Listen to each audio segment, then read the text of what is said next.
Scientific dictatorship. The elites gaslighting humanity. Our Constitution was made only for a moral and religious people. It is wholly inadequate to the government of any other. Without God, our constitutional rights will be relinquished by a dumbed-down American population, and science has been used to usher in atheism, the religion of the communists. Science is very well controlled. It's happening. We are losing our freedom in one of the most important sectors of society, science. I have always assumed that scientists were free to ask any question, to pursue any line of inquiry without fear of reprisal. But recently, I've been alarmed to discover that this is not the case. It all began when I met evolutionary biologist Richard Sternberg in Washington, D.C. His life was nearly ruined when he strayed from the party line while serving as editor of a scientific journal affiliated with the prestigious Smithsonian Museum of Natural History. Your office was over there? That's correct. This here is the West Wing. Directly ahead of us is the West Wing of the Natural History Museum. So now you're not there anymore because you're a bad boy. No, I'm not. No, I was exiled. You're a bad boy. You questioned the powers that be. What was Dr. Sternberg's crime? He dared to publish an article by Dr. Stephen Meyer, one of the leading lights of the intelligent design movement. The paper ignited a firestorm of controversy merely because it suggested intelligent design might be able to explain how life began. As a result, Dr. Sternberg lost his office, his political and religious beliefs were investigated, and he was pressured to resign. The questioning of Darwinism was a bridge too far for many. The mentioning of intelligent design that occurs at the end of the paper was over the top. And I think the intelligent design proponents have raised a number of very important questions. And you wanted to get those questions brought up and discussed. Placed on the table. Placed on the table. People were so upset about it. They were so upset that you could see they had a physical, emotional reaction. Wow. They were saying that Stephen C. Meyer is a well-known Christian, that Stephen C. Meyer is an intelligent design proponent, that Stephen C. Meyer is a Republican. It was all couched in terms of religion, politics, and sociology. The way the chair of the department put it is that I was viewed as an intellectual terrorist. Terrorist? Because of giving the topic of intelligent design some modicum of credibility. What happened to Dr. Sternberg was terrible. Science is rigged to uphold the Darwinian worldview. Any scientist that writes peer-reviewed papers proving intelligent design, God created the universe, is demoted, and in numerous cases, fired. The reason evidence for intelligent design, God's existence, is never presented to American students is not because there is not any evidence, but rather because science is rigged to uphold the atheistic worldview that has its roots in the fraud of Darwinism. The evidence that science is rigged continues to grow.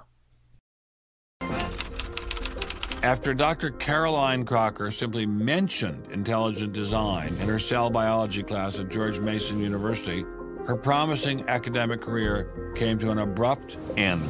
My supervisor invited me into his office. He said, "I'm going to have to discipline you for teaching creationism." And I said, I mentioned intelligent design on a couple of slides, but I did not teach creationism. He said, "Nonetheless, you have to be disciplined." At the end of the semester, I lost my job. Not only did this well-loved professor lose her job at George Mason, she suddenly found herself blacklisted, unable to find a job anywhere. So whenever I interviewed for a job, I would be offered it, usually on the spot. Since this has happened, and since people can Google my name, I'm finding that when I send my credentials, I do get interviews, I get many interviews, but I never get offered a job. I don't tell them about my science sin. I was only trying to teach what the university stands for, which is academic freedom. There's nothing to be learned in neurosurgery by assuming an accidental origin for the parts of the brain that we work on. It wasn't just biologists who were feeling the Darwinist wrath. When neurosurgeon Michael Egnor wrote an essay to high school students saying doctors didn't need to study evolution in order to practice medicine, the Darwinists were quick to try and exterminate this new threat. A lot of people on a lot of blogs called me unprintable names that were printed. There are a lot of very, very nasty comments. Other people suggested that people call the university I work at and suggested perhaps it's time for me to retire. I realized when I kind of went public with my doubts about the adequacy of Darwin's theory that I would encounter criticism. What has amazed me is the viciousness and the sort of baseness of it. I'm an old guy, I have tenure, I'm academically safe, but the young people and what is happening to them in America right now because of this scientism gulag is really terrible. Apparently, Professor Marks was not as safe as he thought. A few months after this interview, Baylor University shut down his research website and forced him to return grant money once they discovered a link between his work and intelligent design. In order to attract grants, you have to market yourself. So you put up sites and call yourself labs and groups and things like that in order to get visibility. And in my entire experience in academia, I never went to any superior and asked them any permission to put up any of these labs. So the fact that this was singled out, let alone shut down, is jaw-dropping. It's astonishing. I have never been treated like this in my about 30 years in academia. Shut up, you freak! I say shut up! It's a madhouse! If you peel back the onion, I think that there is no doubt that the center of this is my work in what some would call intelligent design. People really get emotional about this. Whenever you say intelligent design in a room of academics, them's fighting words. Creationists. Astronomer Guillermo Gonzalez found himself in a fierce shootout with Iowa State University following the publication of his book, arguing that the universe is intelligently designed. Despite a stellar research record that has led to the discovery of several planets, his application for tenure was denied, putting his career in jeopardy. I worried about my tenure a little bit in 2005 when the petition was being circulated because I viewed that as a strategy of Hector Avalos and his associates to try to poison the atmosphere on campus against me because he knew I wasn't tenured yet and I was very vulnerable. I have little doubt that I would have tenure now if I hadn't done any professional work on intelligent design. Dr. Gonzalez had this advice for scientists who might be thinking about following his example. If they value their careers, they should keep quiet about their intelligent design views. The rigged scientific establishment does not accept any evidence for intelligent design or for the existence of God, regardless of how many scientists provide evidence for it. Science is rigged to uphold the atheistic worldview that American students have been brainwashed into. Scientists know to keep their mouths shut about intelligent design. It's the kind of thing where you just learn to keep your mouth shut. In addition to those scientists who were willing to appear on camera, we encountered many more who didn't dare show their face for fear of losing their jobs. You use an intelligent design perspective to get the research done, but you're not allowed to talk about it in public. And so there is definitely incentive, if you think about it, for people to remain within the mainstream. You know, what's he up to? What is he thinking? Is he one of them? That kind of thing. If I write intelligent design, they hear creationism. They hear religious right. They hear theocracy. So it appears Mr. Shermer, the self-styled skeptic, was wrong on this one. Intelligent design was being suppressed in a systematic and ruthless fashion. Many scientists have a hatred for God and for intelligent design, and they are open about their hatred. The battle of evolution is only one skirmish in a much larger war. Science simply makes no use of the hypothesis of God. Science simply makes no use of the hypothesis of God. There are many scientists whom hate every aspect of intelligent design. Ask yourself, what has intelligent design given us? Nothing. We cannot accept intelligent design as an alternative scientific theory. They will never accept that we have a better argument. They just pester us and they waste our time. Here is David Berlinski, a senior fellow of the Discovery Institute Center for Science and Culture, whom exposes the fraud of evolution.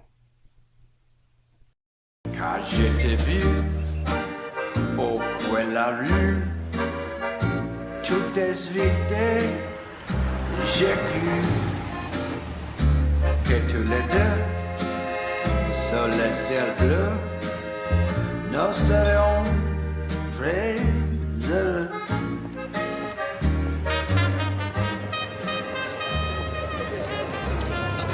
Mr. Berlinski, I assume? How are you, sir? So where are you from originally? I was born in New York. Yes. Spent 31 years in Manhattan. Yes. And I spent a lot of time in California, too. And tell me all the various universities where you studied or taught. No, I was at Princeton, then I had a professorship at Stanford, and then I left Stanford, and I taught at Rutgers. I left Rutgers, and I taught at the City College in New York. I left the City College of New York. I taught at the Baruch College. I taught at San Jose. What did you teach at Baruch College? Anything they wanted. Come on in. Thank you, monsieur. What an old building. Wow. It's the oldest in Paris. You're kidding. Merci, monsieur. Ah, je vous en prie, monsieur. Merci. Wow, this is fabulous. Let's put it this way. Before you can ask, is Darwinian theory correct or not, you have to ask the preliminary question, is it clear enough so that it could be correct? That's a very different question. One of my prevailing doctrines about Darwinian theory is, man, that thing is just a mess. It's like looking into a room full of smoke. Nothing in the theory is precisely, clearly, carefully defined or delineated. It lacks all of the rigor one expects from mathematical physics, and mathematical physics lacks all of the rigor one expects from mathematics.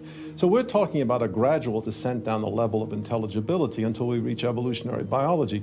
We don't even know what a species is, for heaven's sakes. So his theory is smoke, but elegant smoke. There's a certain elegance to it, but you know, I think Einstein had the appropriate remark. He preferred to leave elegance to his tailor. A room full of smoke? That certainly wasn't what I was hearing from prominent Darwinists like Richard Dawkins. Evolution is a fact. It's a fact which is established as securely as essentially any other fact that we have in science.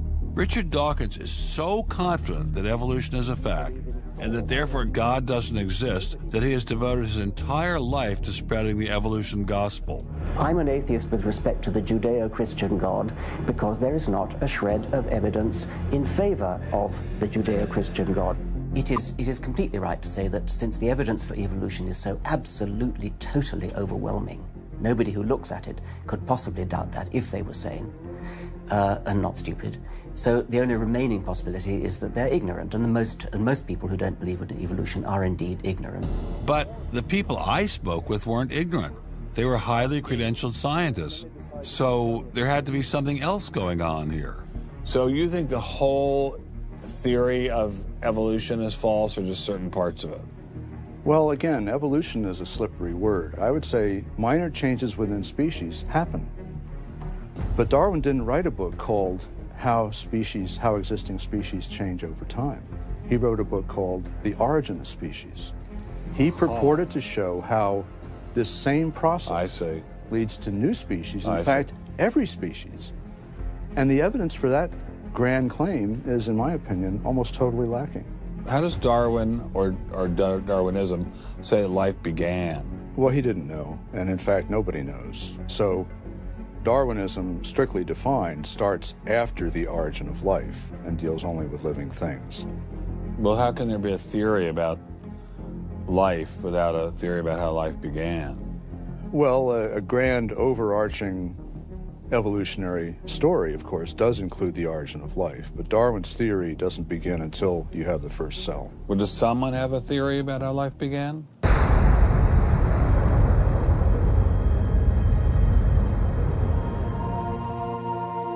This is the story of a small planet in space called Earth. For a typical Darwinian explanation of how life originated, Dr. Wells directed me toward this documentary. The chemical elements essential for life, hydrogen, oxygen, carbon, and nitrogen, were now in place. What was needed was a way of combining them. Perhaps the energy came from lightning. Whatever it was.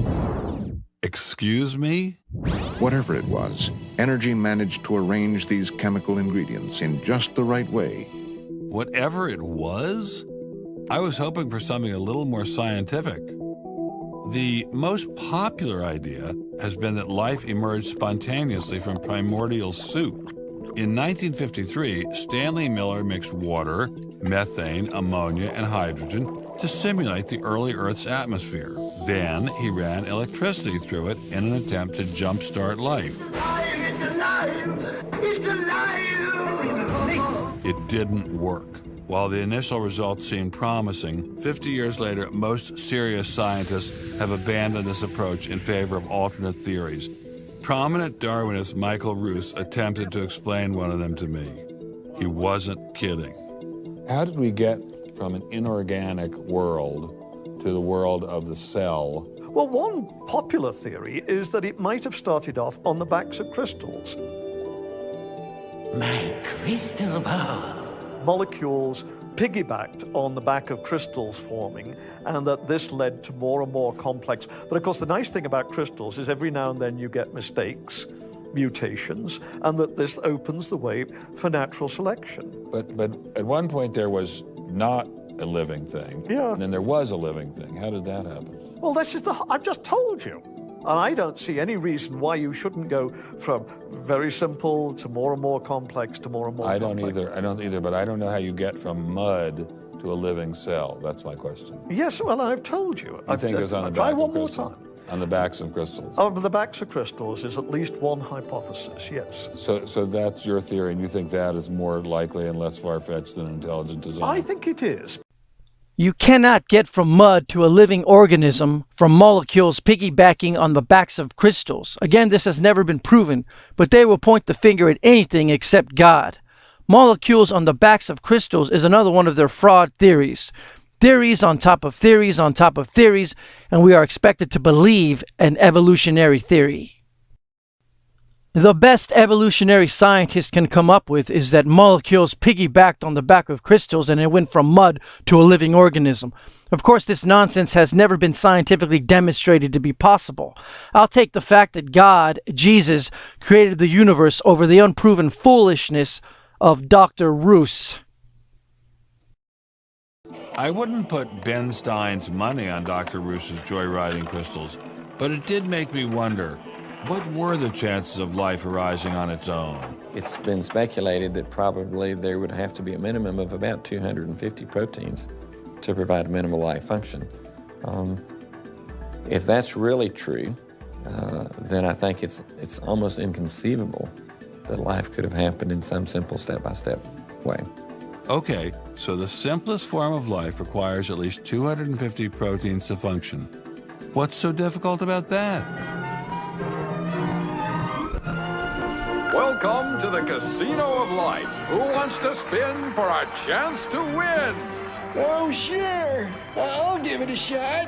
What do I win? Take a look at this. Huh? How about the world's first single-cell organism? This perfectly aligned string of proteins could be yours. Now, take a spin.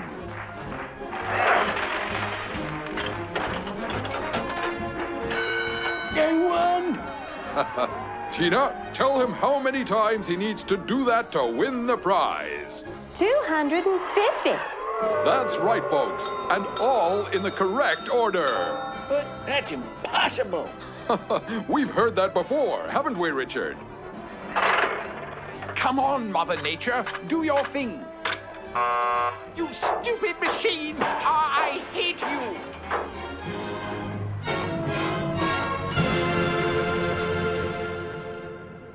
We're talking about something that's staggeringly improbable, roughly 1 in a trillion.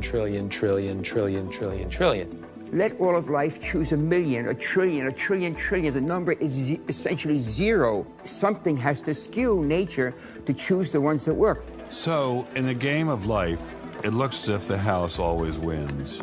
Luckily, some serious scientific minds have figured out a way to beat the odds. Directed panspermia. When faced with the overwhelming problem of the origin of life, Nobel Prize winner Francis Crick proposed this theory, that life was seeded on Earth, which basically means aliens did it. Crystals? Aliens? I thought we were talking about science, not science fiction. We don't know what caused life to arise. Did it arise by a purely undirected process? Or did it arise by some kind of intelligent guidance or design? And the rules of science are being applied to actually foreclose one of the two possible answers to that very fundamental and basic and important question. So the rules of science say we will consider any possibility except one that is guided. Exactly. No matter how life began, on the backs of crystals or in the test tube of some intelligent designer, everyone agrees it started with a single cell. But what is a cell? Let me ask you a question. Yeah. Darwin wrote The Origin of Species in 1859, published it in 1859. He had an idea of the cell as being quite simple, correct? Yeah, everybody did. Okay.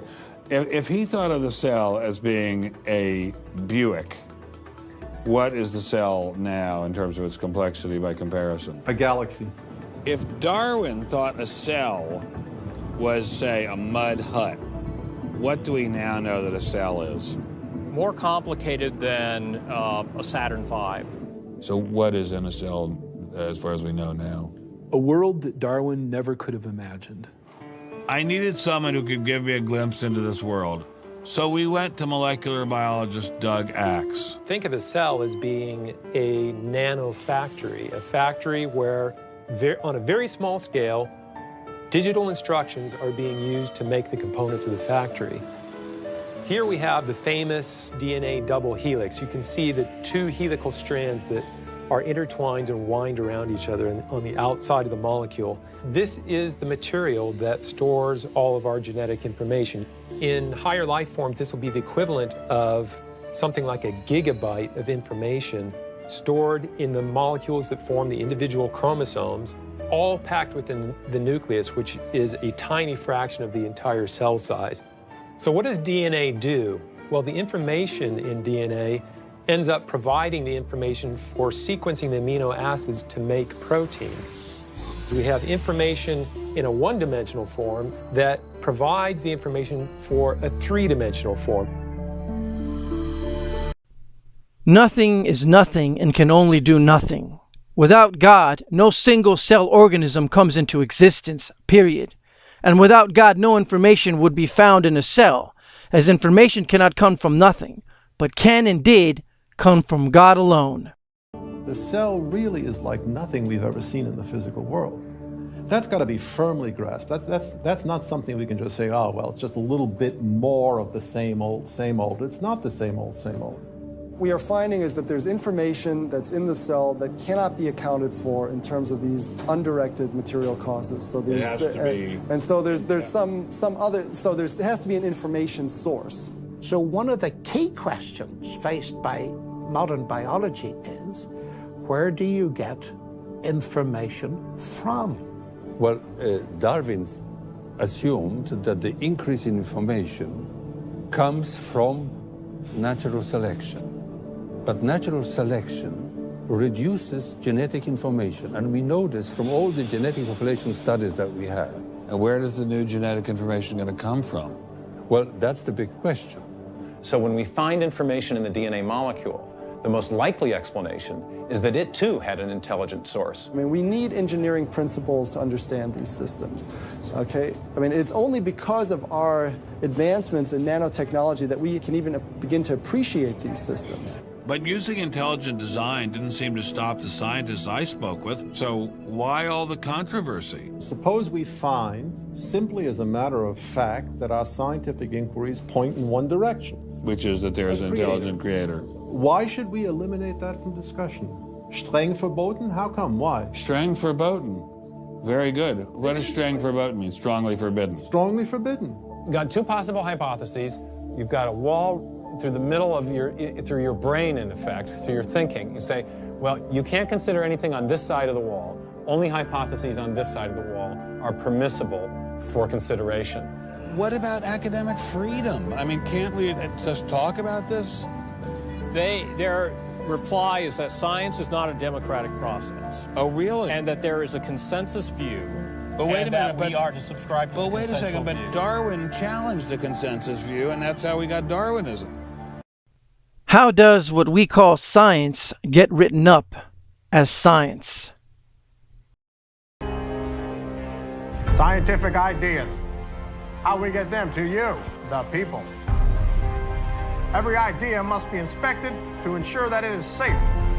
All theories must pass through a series of checkpoints. First, the Academy. Getting a controversial theory through the Academy can be dangerous. Few people know this better than Congressman Mark Souder. He uncovered a targeted campaign led by individuals within the Smithsonian and the National Center for Science Education to destroy Dr. Sternberg's credibility. If you want peer reviews, if you want to be published, if you want to go to respected institutions, the core view does not tolerate dissent. There's kind of a, this is the way it is, and anybody who's a dissenter should be squashed. Are you going to be on my side if I let you up?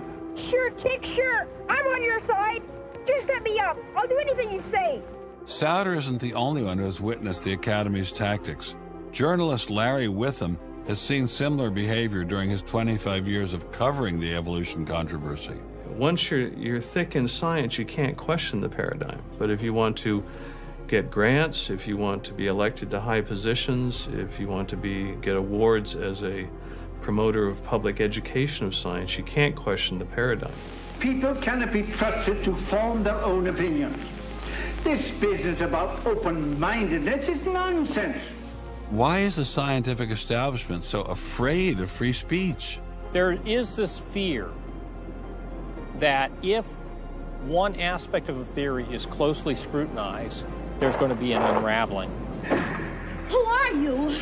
Oh, I am the great and powerful Wizard of Oz. I interviewed dozens and dozens of scientists, and when they're amongst each other or talking to a journalist who they trust, they'll speak about, it's incredibly complex, or molecular biology is in a crisis. But publicly, they can't say that. Keeping a keen eye on the Academy, our various watchdog organizations. Listen to Eugenie Scott of the National Center for Science Education. The NCSE has been at the heart of virtually every evolution controversy over the past 25 years, vigorously defending the Darwinian gospel. We have had a lot of business, unfortunately, at NCSE in the last few years, because virtually every state in which science education standards has come up for consideration has had a big fight about the coverage of evolution in them.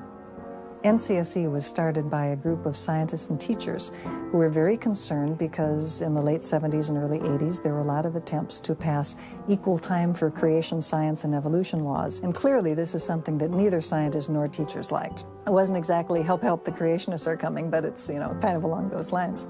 Most scientists just throw up their hands and say, creationists, they drive me crazy, you handle it. We've worked a lot with science education organizations. The most important group we work with is members of the faith community, because the best kept secret in this controversy is that Catholics and mainstream Protestants are okay on evolution. Are you sure about that, Eugenie? Liberal Christians have been fighting with conservative Christians for so long that they'll side with anybody against the fundamentalists. And Eugenie Scott says, well, welcome over. There's a kind of science defense lobby, or an evolution defense lobby in particular. They are mostly atheists, but they are desperately wanting to be friendly to mainstream, sensible religious people. And the way you do that is to tell them that there's no incompatibility between science and religion. But is there really an incompatibility? Can't we believe in God and Darwin? Implicit in most evolutionary theory is that either there's no God or God can't have any role in it. So naturally, as many evolutionists will say, it's the strongest engine for atheism. If they called me as a witness, and a lawyer said, Dr. Dawkins, has your belief in evolution, has your study of evolution turned you towards atheism? I would have to say yes. And that's the worst possible thing I could say for winning that court case. So people like me are bad news for the science lobby, the evolution lobby. By the way, I'm being a hell of a lot more frank and honest in this interview than many people in this field would be.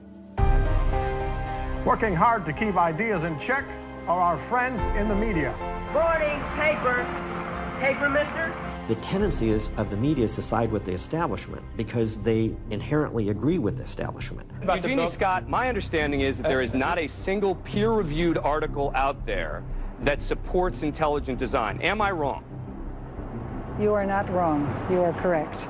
I believe that we get coverage, but we always get coverage like we're the outsider, not like it's an even debate. But instead of merely reporting news, he analyzes it, often expressing his personal opinions. We constantly deal with reporters who refuse even to report the correct definition of intelligent design. They, over and over again, talk about life is so complex, God must have done it. Just admit it, it's religion. Very simple. You just can't, it's religion. It's a wanton distortion of our position. So you'd ask. I've got a hot story here. You can look at Associated Press stories, and the same sentence will appear in those stories for 10 years. Intelligent design says that life is too complex. It's called a boilerplate. And the reporter never reports anymore or gets any new ways to say it, so the public understanding never advances. But what happens if a reporter decides to take a more balanced approach to intelligent design? There might be remarkable pressure on that reporter not to side against the evolutionists. I thought I told you to kill that story. Few reporters have learned this better than author and journalist Pamela Winnick. When she refused to take sides in an article she wrote about intelligent design, the Darwinists found a new favorite target. Number one, I wasn't Christian, I was Jewish. Number two, I wasn't religious. Number three, I was not taking a position in favor of creationism. I was writing about intelligent design, and it didn't matter. After I wrote that one piece, everything I wrote on the subject was scrutinized. There were hate letters coming into the newspaper. If you give any credence to it whatsoever, which means just writing about it, you are just finished as a journalist. Other journalists we spoke with told similar stories, but didn't dare appear on camera. And now, the presses are ready to roll. When all other checkpoints fail, there is always the courts.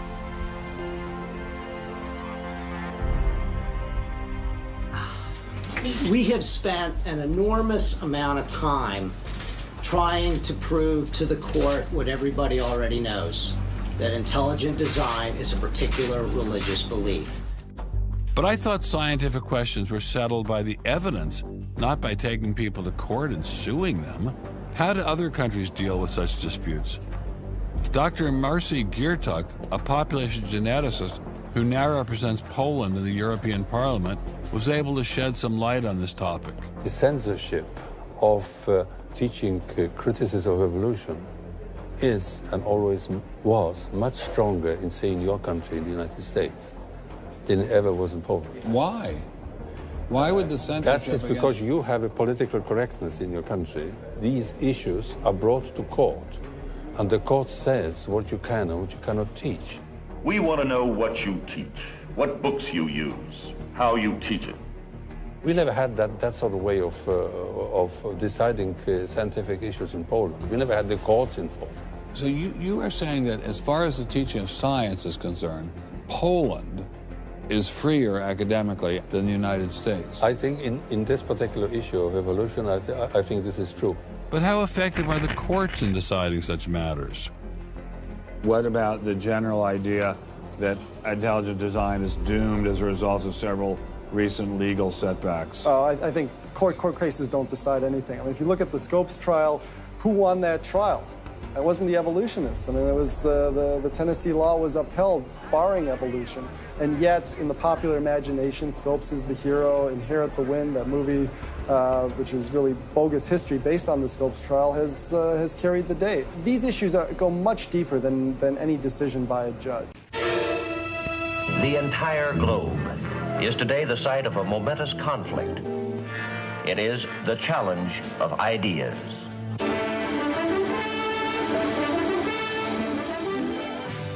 I am Edward R. Murrow.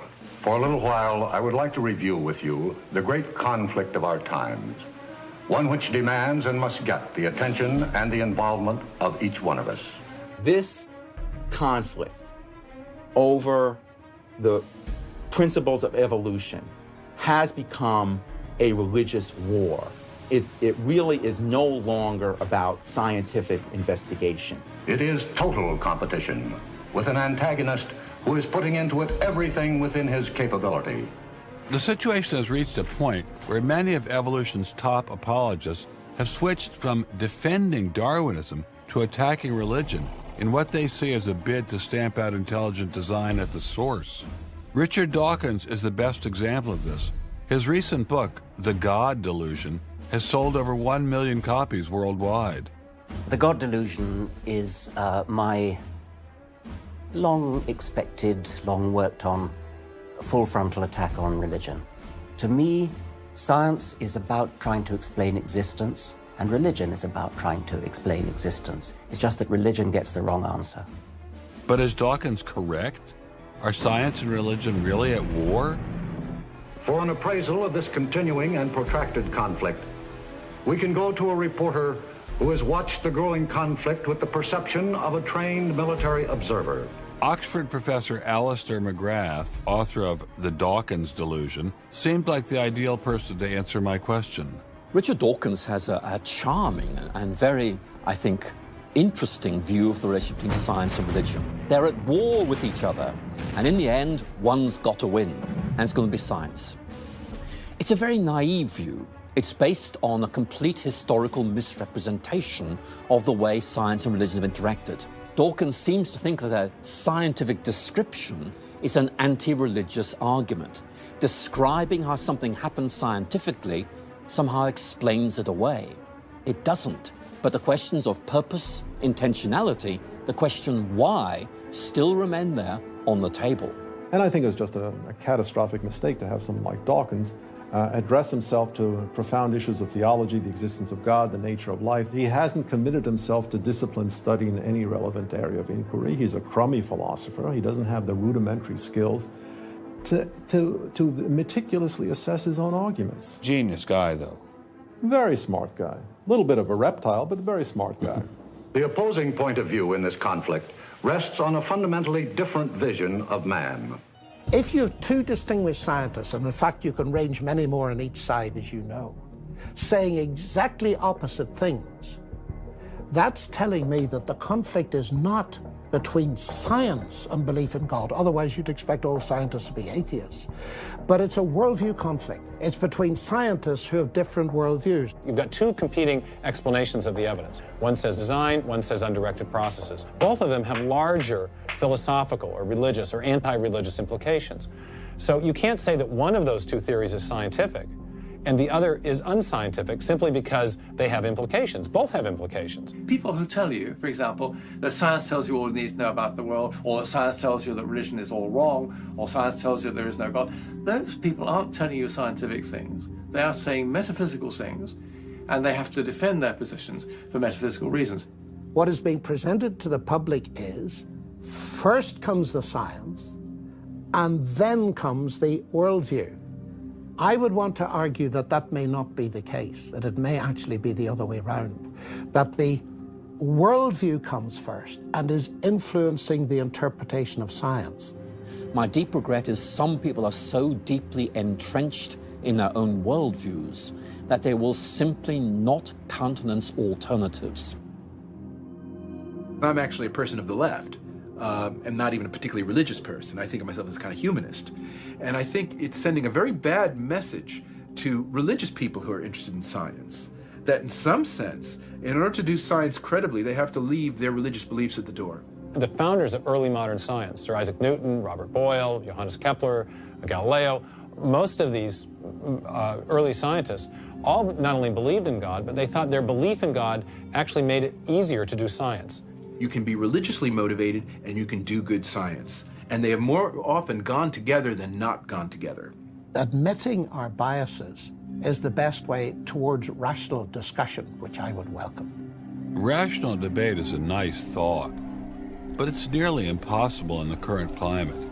I'd seen the chilling effect that this unquestioning devotion to Darwinism has had on science, but were there other consequences? Jesus stated that we would know a tree by its fruits. What are the fruits of the theory of evolution? No gods, no life after death, no ultimate foundation for ethics, no ultimate meaning in life, and no human free will are all deeply connected to an evolutionary perspective. You're here today and you're gone tomorrow, and that's all there is to it. Dr. Will Provine, professor of the history of biology at Cornell University, gave us another disturbing glimpse into where Darwinism can lead. Oh, I was a Christian, but I never heard anything about evolution because it was illegal to teach it in Tennessee. Dr. Provine's first biology professor changed all that. He started talking about evolution as if it had no design in it whatsoever. And I came up to him and I said, "You've left out the most important part." And he said, "If you feel the same way at the end of one quarter, I want you to stand up in front of the students in this class and tell them this deep lack in evolution." And I read that book so carefully, and I could find no sign of there being any design whatsoever in evolution. And I immediately began to doubt the existence of a deity. But it starts by giving up an active deity. Then it gives up the hope that there's any life after death. When you give those two up, the rest of it follows fairly easily. You give up the hope that there's an immanent morality. And finally, there's no human free will. If you believe in evolution, you can't hope for there being any free will.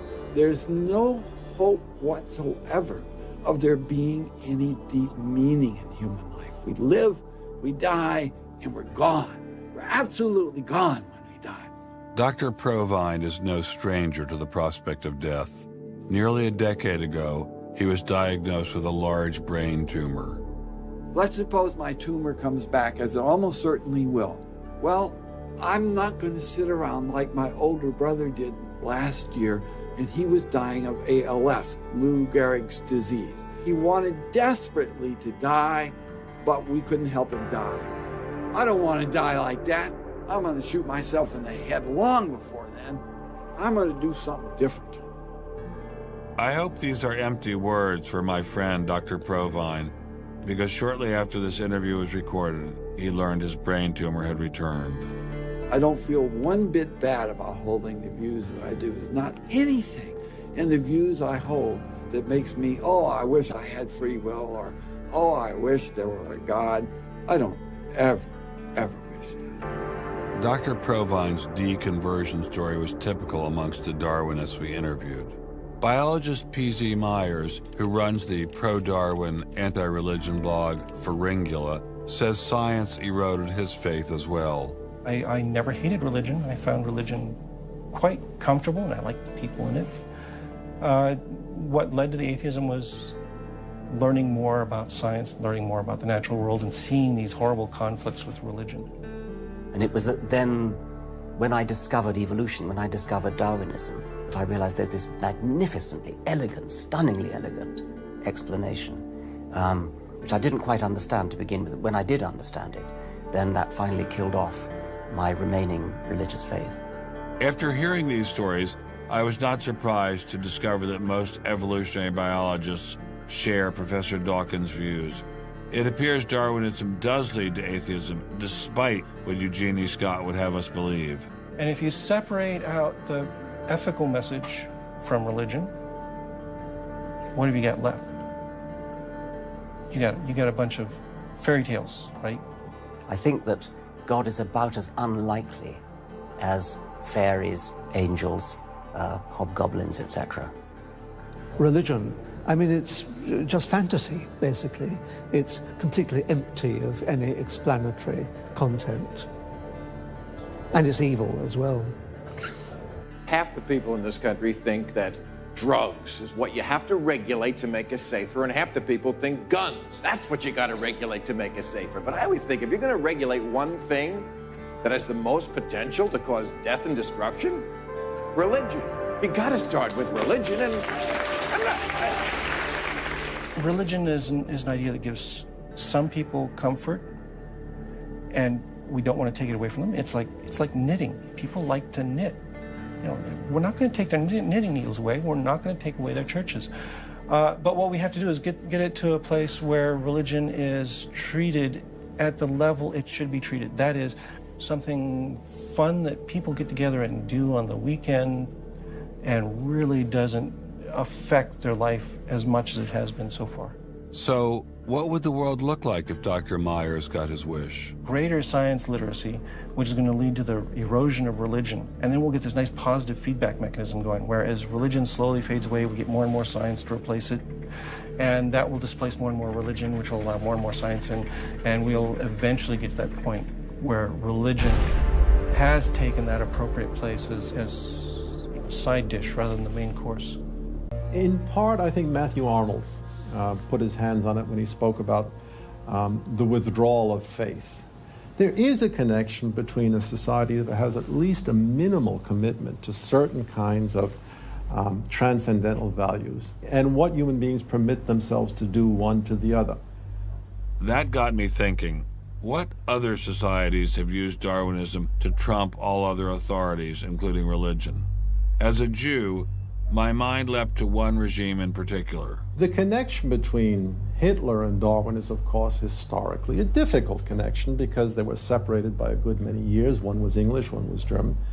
Nonetheless, if you open Mein Kampf and read it, especially if you can read it in German, the correspondence between Darwinian ideas and Nazi ideas just leaps from the page. Of course, you have to add every historical caution. Not everyone who read Darwin became a Nazi. Obviously not. No one is making that case. Darwinism is not a sufficient condition for a phenomenon like Nazism, but I think it's certainly a necessary one. This was a connection I had to explore personally.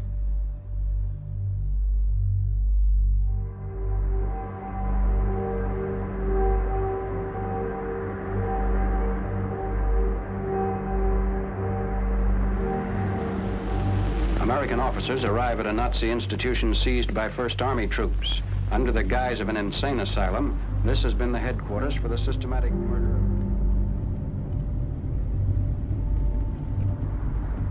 So what is this place?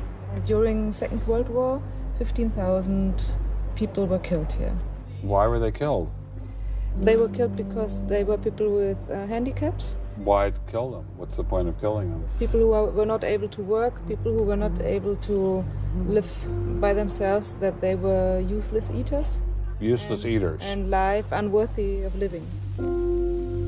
This idea grew up in the 20s. So long before National Socialism, biologists, anthropologists, they thought that maybe mankind could, or the government could interfere into the growth of the population. I see. And they had the utopia that they would have a society without illness and without handicap.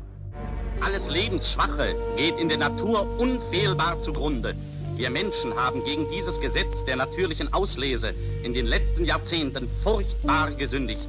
Wir haben unwertes Leben nicht nur erhalten, wir haben ihm auch Vermehrung gewährt.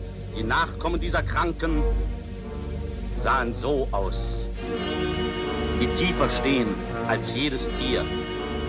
So this was a Darwinian concept? Yes. And also a Malthusian concept, very much Malthusian. Malthusian? Thomas Malthus, who said that there was a shortage of resources English philosopher, so there's a yes, shortage. but the Nazi, they relied on Darwin. They relied on Darwin. Yes, Darwin and German scientists. Patients were led down this hallway to Nazi doctors who decided who would live and who would die. They were accompanied by 15 nurses.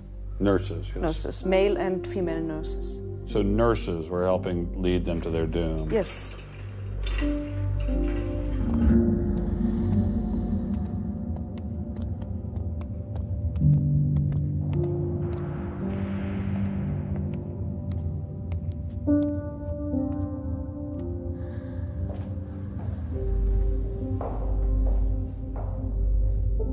So were the prisoners told they were taking a shower? Yes, they were taking a shower, and here was 1 or 2 showers. So how many people were brought into this room? 60 to 70.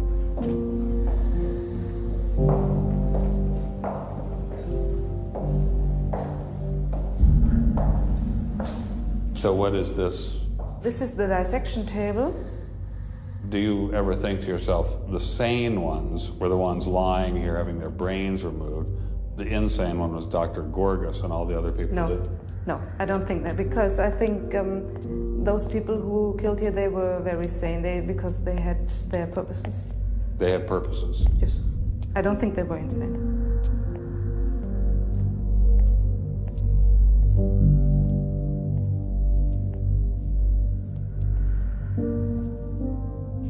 They had 2 crematory ovens. I see. And they killed about 70 people. A day? So a day, so they had... That's barely enough time. And they only killed from Monday to Friday.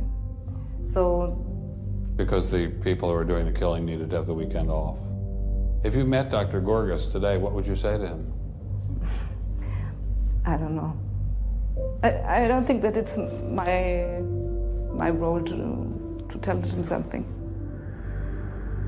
It's difficult to describe how it felt to walk through such a haunting place, to know that these cold stone and tile walls were the last things the victims of Hadamar ever saw. I wanted to explore this connection further, so I met with the author of From Darwin to Hitler, Dr. Richard Weikart. Hitler and many of the physicians that carried out this program were very fanatical Darwinists, and particularly wanted to apply Darwinism to society. Was wir uns unter der deutschen Jugend der Zukunft wünschen, ist etwas anderes, als was die Vergangenheit sich gewünscht hat. Wir müssen einen neuen Menschen, auf das unser Volk nicht an den typischen Degenerationserscheinungen dieser neuen Zeit zugrunde geht. Many of these people in the 19-teens, 1920s, who were putting forward some of these ideas about racism were considered the leading scientists. These were Darwinists who were taken seriously by fellow academics. It's not to say that all academics believed it. These leading academics, were there any of them who were Americans? There were plenty of Americans who were saying similar kinds of things. Not only were Americans saying such things, they were pioneers in this fledgling science known as eugenics. They thought they could help evolution along by sterilizing the so-called feeble-minded and prohibiting them from getting married. Physicians who are aware of the history of 20th century American medicine harbor some bad feelings towards Darwinists because of eugenics. And eugenics, which was an attempt to breed human beings, it was the darkest chapter of American medicine ever. There were 50,000 people involuntarily sterilized because they were deemed unfit to breed, basically. Eugenics isn't just history. The spirit of the movement lives on today. Margaret Sanger was the head of Planned Parenthood. She was very fanatical in her promotion of eugenics. In fact, Planned Parenthood was all about birth control for the impoverished and lower classes to try to help improve the species.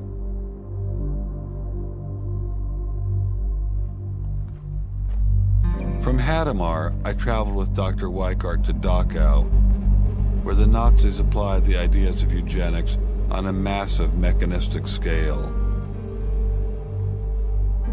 when it was a fully functioning concentration camp, and what was the purpose of it? I mean, part of it was to repress political enemies. What was the rest of the purpose? Well, beyond the repression of the political enemies, which was its purpose at the very beginning, then later on it transformed into repressing racial enemies. And sometimes those categories overlapped because sometimes they thought that these people were political enemies because they were inferior biologically. The war itself was part of the Darwinian struggle for existence for Hitler. And he saw the extermination of the Jews as one of those fronts to this warfare going on as this Darwinian struggle for existence. Would you say that Hitler was insane? No, I wouldn't say he was insane. I think he had imbibed some very, very wrong ideas. And in fact, I think he took the logic of them in certain ways that brought him to take very radical solutions for them. Would you say he was evil? Oh, I'd definitely say he was evil. Is there such a thing as evil? Oh, I think there is. And is there such a thing as good? Oh, definitely. And evil can sometimes be rationalized as science. Oh, sure. And evil can sometimes be rational. When it's rationalized as science, and I think when it's rationalized in this particular way, in particular, I think Hitler thought he was doing good. He thought he was doing good? Oh, I think so. He thought he was benefiting. He thought he was benefiting humanity by driving evolution forward and creating a better humanity. Darwinian evolutionary theory's fruits have been a disaster for humanity. If Darwinism inspired and justified such horrific events in the past, could it be used to rationalize similar initiatives today? There's a good German expression, so fängt es immer ein. I mean, it always begins in the same way. Something to remember in the context of United States discussions of euthanasia and abortion. It always begins in the same way. There seems to be an excellent argument for getting rid of useless people by killing them. Or at least it seems excellent to the people advancing the argument. It's the love affair with death and, the euthanasia and this movement going on, which I find appalling. And the idea is that, immediately rid our society of anybody who might be a drain and think of people in economic terms. And I think that's where some of the Darwin fits in, actually. It's just a devaluing of human life. First of all, if you take seriously that evolution has to do with, the transition of life forms and that life and death are just natural processes, then one gets to be liberal about abortion and euthanasia. All of those kinds of ideas seem to me follow very naturally from a Darwinian perspective, a deprivileging of human beings, basically. And I think that people who want to endorse Darwinism have to sort of take this kind of viewpoint very seriously. And when we see an elite, and it is an elite that controls essentially all the research money in science, saying there is no such thing as moral truth, science will not be related to religion. I mean, it's essentially official policy of the National Academy of Science that religion and science will not be related. I mean, hey, that cuts off a lot of debate, doesn't it? What's going to happen if this doesn't change? Well, I think we're watching it happen, aren't we? The elites are the Illuminati. The elites are the ruling aristocratic families headed by the Rothschild dynasty in Europe and the Rockefellers in America, together with the rest of some very powerful elite families such as the Schiffs, Habsburgs, Hanovers, Warburgs, etc. They run this world's governments, banking, media, militaries, science, etc. These families are generational satanic interbreeding bloodlines, and truth is not what they give humanity. And when we see an elite, and it is an elite that controls essentially all the research money in science, saying there is no such thing as moral truth.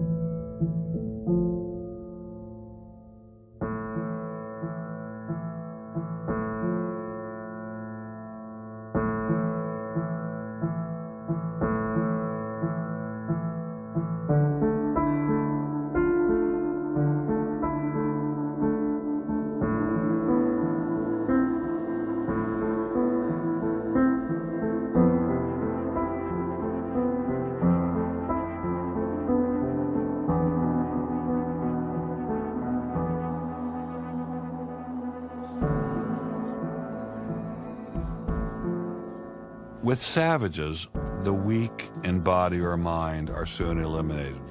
We, civilized men, on the other hand, do our utmost to check the process of elimination. We build asylums for the imbecile, the maimed, and the sick. Thus, the weak members of civilized societies propagate their kind. No one who has attended to the breeding of domestic animals will doubt that this must be highly injurious to the race of man. Hardly anyone is so ignorant as to allow his worst animals to breed. Charles Darwin, The Descent of Man, 1871.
Satan's agenda for the human race is to turn us into an abomination to God.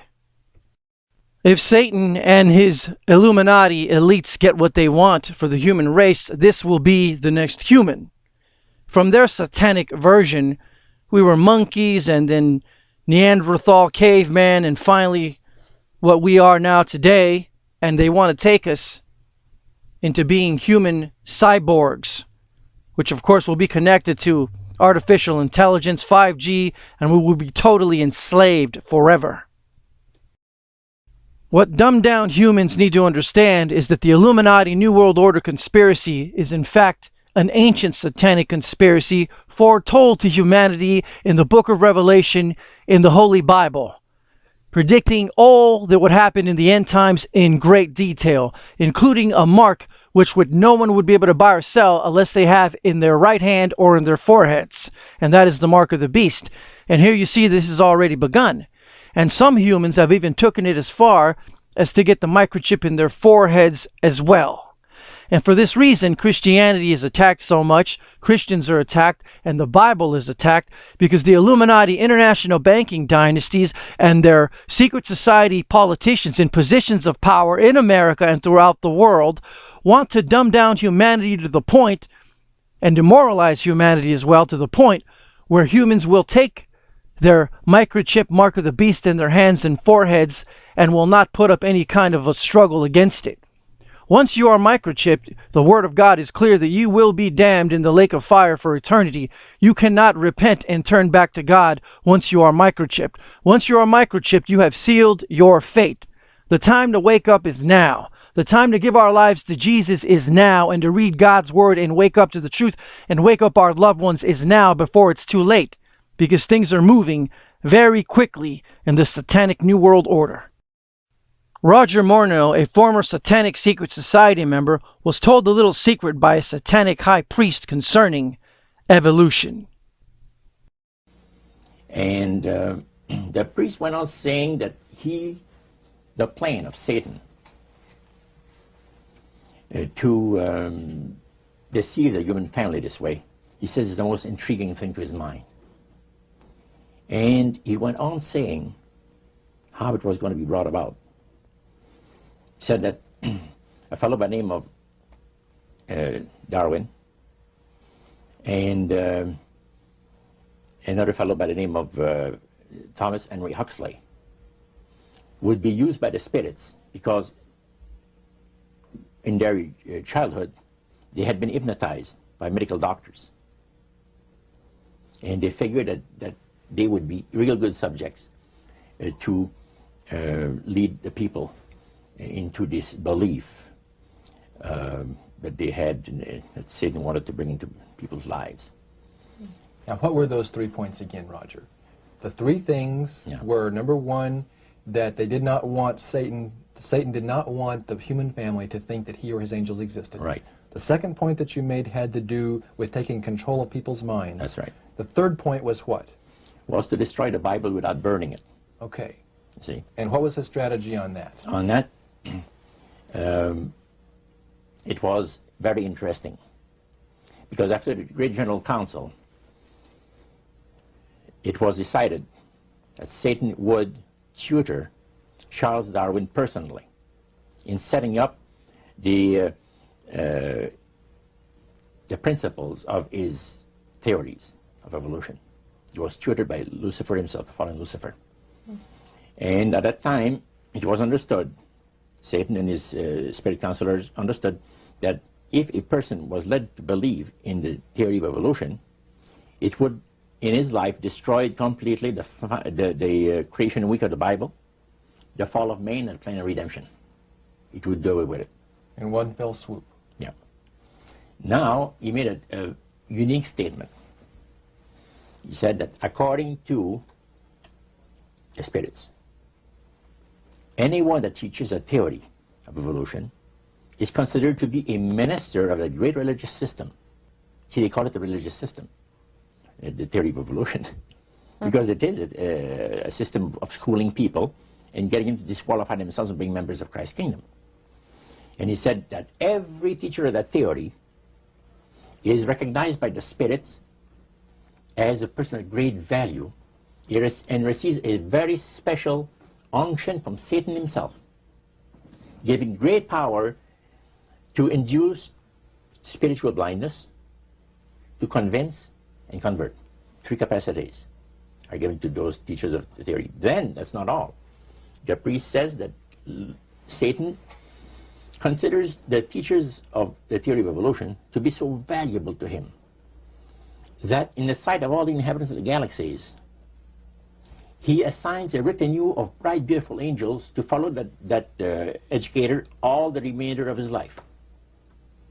And that in the sight of the inhabitants of the galaxies is the greatest honor that he can bestow upon his workers, on mankind, and to, until the controversy is finished.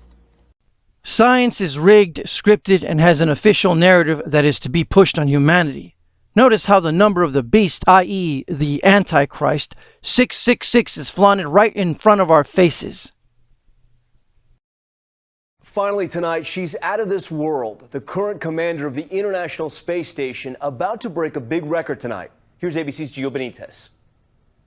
They call it the Peggy Factor, Mission Control's code word for the way superstar astronaut Peggy Whitson always gets the job done. I love it up here. Tonight, Commander Whitson making history with her record for any American. By the time she lands in September, her tally will be 666 days in space. The number of the Antichrist, the beast, is 666. Quote, "Here is wisdom. Let him that hath understanding count the number of the beast, for it is the number of a man. And his number is 666, 666. For this reason, this world venerates 666. Will be 666 days in space. Science has a lot of 666s in it, by design. Carbon-12, which all life is carbon-based, is made up of 6 neutrons, 6 protons, and 6 electrons. Thus 666. We are all carried around the sun at a velocity of 66.600 miles per hour. Thus 666. Although the Google fact-checking propagandists will deny it, every UPC barcode has 666 embedded in it. Do you really think this is by accident? The Gmail logo is taken from the Masonic Royal Rich Apron symbol of the Freemasons. The Facebook logo is taken from the Masonic Tubal Cain symbol of the Freemasons. The Apple App Store, the Android Product Store, taken from the Freemasonic symbol of the Freemasons, which are a Kabbalistic, Luciferian, satanic secret society of the Illuminati international banking dynasties. The Google Chrome symbol is taken from the Divine King sign 666, another symbol for Satan. The Google Play Store is taken from the seal of Satan, or Lucifer. The Google GPS is taken from the Eye of Providence. The Eye of Providence originates with the satanic mystery religions of Babylon and Egypt, which the Illuminati is a continuation of, and therefore they use this same all-seeing eye symbol for the Bavarian Illuminati of 1776. And since these bloodlines are the international banking dynasties, they put the all-seeing eye symbol on the back of the US $1 bill in 1935 with the Latin coded messages and the plan to crown their Antichrist. Here is the symbolism of the Order of the Quest, i.e. the New World Order. Annuit coeptis is Latin for he favors our undertakings. Norvis Ordo Seclorum is Latin for New Order of the Ages, also interpreted as New World Order. The Roman numerals on the bottom step of the pyramid read 1776. This is the year Adam Weishaupt founded the Bavarian branch of the Order of the Illuminati. The all-seeing eye of illumination of the Illuminati, which is the illumination of Lucifer, the light-bearer, who is Satan. Here is the Eye of Horus, which is Satan's Egyptian name in the Egyptian mystery religions. The all-seeing eye of Satan and his New World Order.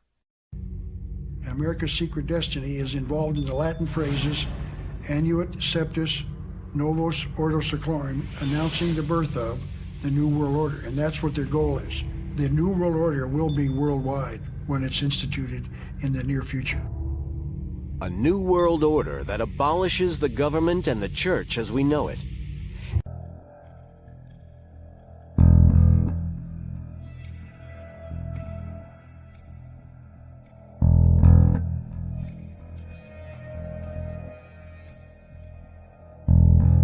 The pyramid is where they initiate people into this ancient mystery religion of a universe without a creator God. The lower 5 ranks on the pyramid are the well-known U.S. Freemasonic degrees. They form the foundation of the pyramid. Above is the Order of the Trapezoid, which is the beginning order of Satanism. Then there's the ancient and primitive rite of Memphis and Mizraim. Above that is Ordo Templi Orientis, which is Aleister Crowley's satanic brand of sexual masonry. Above is the Palladium, which is where a Satanist, occultist, or Luciferian marries a fallen angel or demon. Above that is the Illuminati, 13 generational satanic interbreeding bloodlines, whom sometimes recruit non-bloodline occultists into the Illuminati. Above the Illuminati, or rather within it, is the Grand Druid Council of 13, and above them is the Council of 9, which it is believed is ruled by an inner council of 3 within the Council of 9. Above the Council of 9 is the 7, whom are the most powerful occultists in the world.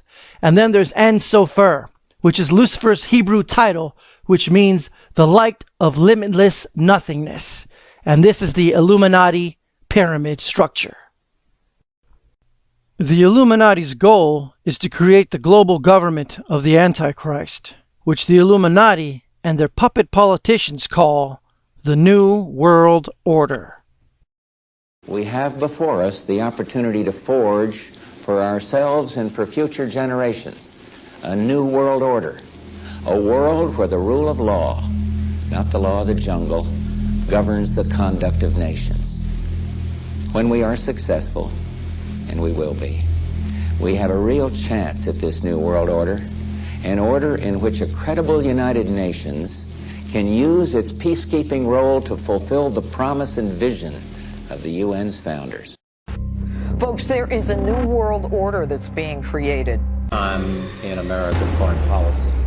Are we at a special moment which is being redefined? Or are we creating a new world order? Breaking tonight, 2 weeks into a Donald Trump presidency, and we are already seeing signs of a new world order. This is a new world order that Trump has put in place because he's an advocate. It's not just liberals who do that, John. It's not just liberals who do.